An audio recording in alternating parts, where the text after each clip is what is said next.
Welcome back to our Mystery Piece series. And today we're doing something just a little different.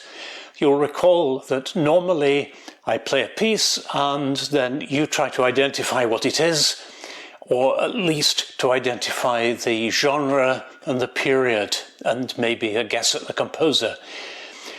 Several people have contacted me to say, could I possibly run through the kind of reasoning which would lead you to one of these conclusions? In other words, to say, how do you solve a mystery piece? And so that's what we're going to do today. I'll play the piece as usual. It's a piece which I'm almost entirely certain that you won't recognise. If you do recognise it, then do please let me know, because I'll be very interested to hear. But after I've played it, then I'll just go through the logic and we'll talk our way through finding a solution for it. Here it is.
Well, what did you make of that?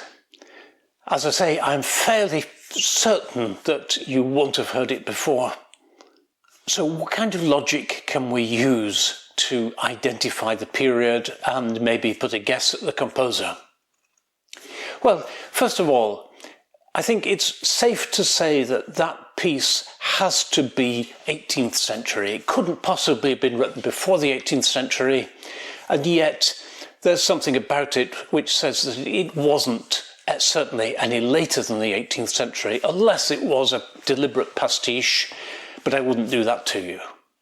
So 18th century is pretty definite as a starting point. Was it early or late 18th century? There are several things about the piece which say late 18th century. One is that dramatic pause here.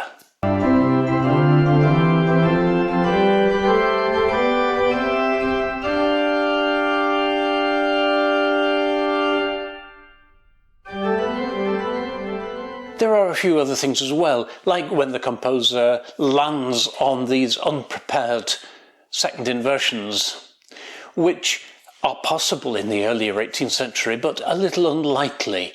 Certainly composers, as we get to the end of the 18th century, are becoming a lot freer with what were formerly the grammatical rules of composition.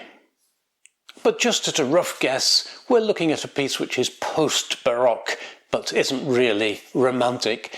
We're perhaps looking 3/4 of the way through the 18th century, something like that.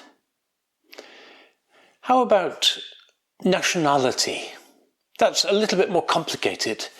You can say straight away that this sounds in an Italian kind of style. Those running semiquavers, the general format of it, the fact that it's quite thinly harmonized, says that it's not French, for example, and various things suggest that it might not be German.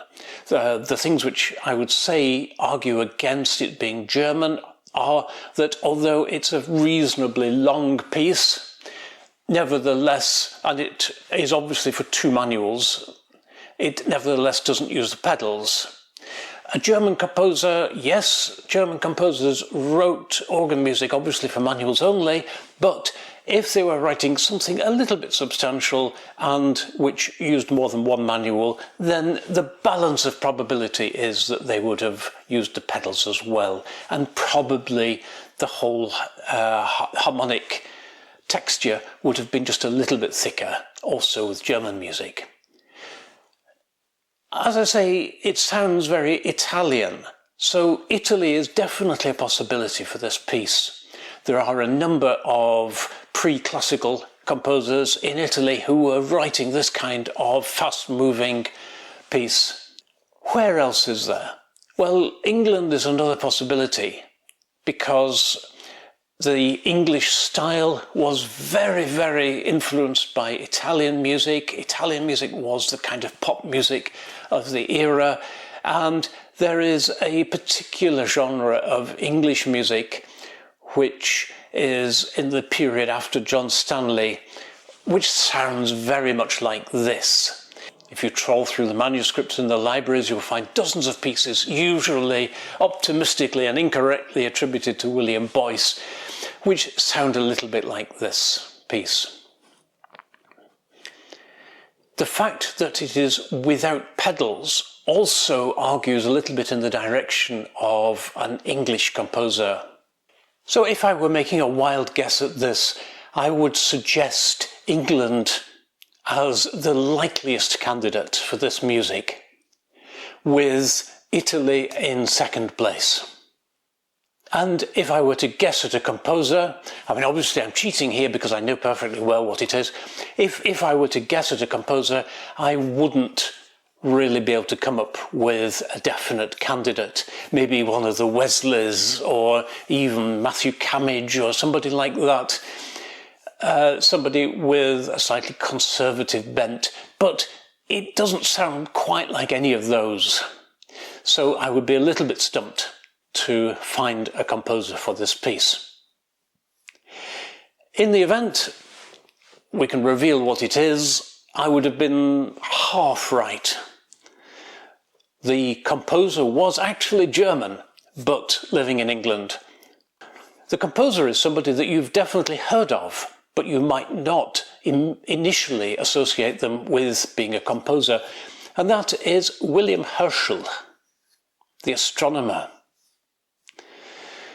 He came originally from Hanover in Germany, but moved to England and combined careers as an astronomer and a musician.